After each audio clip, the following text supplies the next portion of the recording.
ವಿಜಯನಗರದಲ್ಲಿ ಕಾರೊಂದು ಹೊತ್ತಿ ಉರಿದಿರುವ ಘಟನೆ ನಡೆದಿದೆ. ಏಕಾಏಕಿ ಕಾರಿನಲ್ಲಿ ಬೆಂಕಿ ಕಾಣಿಸಿಕೊಂಡಿದೆ. ನಡು ರಸ್ತೆಯಲ್ಲೇ ಕಾರು ಧಗಧಗಿಸಿ ಉರಿದಿದೆ. ಕ್ಷಣಾರ್ಧದಲ್ಲಿ ಕಾರಿನ ಮುಂಭಾಗ ಬೆಂಕಿ ವ್ಯಾಪಿಸಿಕೊಂಡಿದೆ. ಕಾರಲ್ಲಿ ಬೆಂಕಿಯನ್ನ ಕಂಡು ಸ್ಥಳೀಯರು ಕಂಗಾಲಾಗಿರುವ ಘಟನೆ ವಿಜಯನಗರದಲ್ಲಿ ಆಗಿರೋದು. ಇದ್ದಕ್ಕಿದ್ದಂತೆ ಕಾರಿನಲ್ಲಿ ಬೆಂಕಿ ಕಾಣಿಸಿಕೊಂಡಿದೆ. ಎಲೆಕ್ಟ್ರಿಕ್ ಕಾರೋ ಅಥವಾ ಏನೋ ಗೊತ್ತಿಲ್ಲ. ಇದೀಗ ಇದ್ದಕ್ಕಿದ್ದಂತೆ ಕಾರ್ನಲ್ಲಿ ಬೆಂಕಿ ಕಾಣಿಸ್ಕೊಳ್ತಾ ಇದ್ದಂತೆ ಸುತ್ತಮುತ್ತ ಇರೋರು ಆತಂಕಗೊಂಡಿದ್ದಾರೆ. ಕ್ಷಣಾರ್ಧದಲ್ಲೇ ಕಾರಿನ ಮುಂಭಾಗದಲ್ಲೆಲ್ಲ ಬೆಂಕಿ ವ್ಯಾಪಿಸಿಕೊಂಡಿದೆ.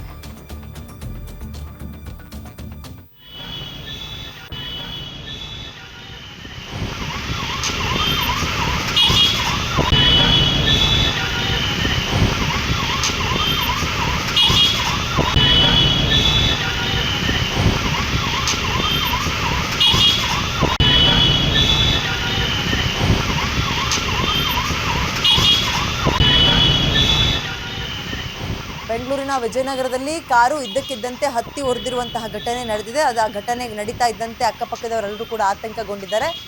ಅದೃಷ್ಟವಶಾತ್ ಈ ಘಟನೆಯಲ್ಲಿ ಕಾರನ್ನು ಹೊರತುಪಡಿಸಿ ಜೀವಕ್ಕೇನು ಹಾನಿ ಆಗಿಲ್ಲ. ಉಳಿದಂತೆ ಓನರಿಗೆ ಪೀಕ್ಲಾಟ ಅಥವಾ ಭಯ ಇದ್ದೇ ಇರುತ್ತೆ, ಏನಪ್ಪ ಹಿಂಗಾಗ್ಬಿಡ್ತು ಅಂತ.